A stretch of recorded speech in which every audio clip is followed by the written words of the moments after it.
What if I told you you can turn a cheap car into something that looks like a $1 million luxury car using only $10,000? Today I'm going to show you step by step how to do it. Today we are going to build a luxury style car with only $10,000.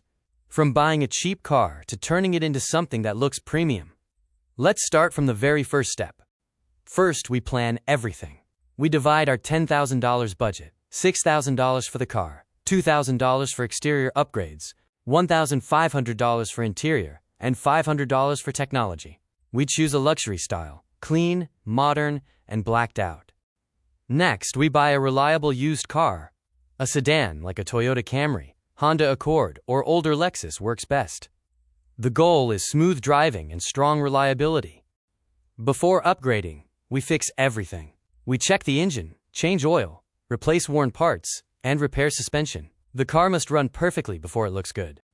Now we transform the exterior. We repaint the car in a luxury color, like matte black or pearl white.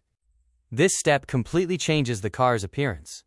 Next, we install LED headlights and taillights. This gives the car a modern and premium look, especially at night.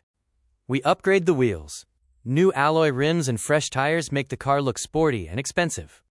We add dark window tint. This improves privacy and gives a true luxury feel. Now we upgrade the interior. We install leather seat covers, clean carpets, and add soft materials. This is where luxury really comes alive. We install ambient LED lighting inside the car. At night, this creates a high-end luxury atmosphere. Next, we add modern technology, touchscreen display, backup camera, and smartphone connection. Now the car feels brand new. We upgrade the sound system. Clear audio and deep bass add to the luxury experience. Finally, we detail the car. We polish the paint, clean every surface, and make it shine like new. Here is the final result. A $10,000 car that looks and feels like a luxury vehicle. From simple to stunning. And that's how you build a luxury-style car on a budget. Smart choices, clean upgrades, and attention to detail make all the difference.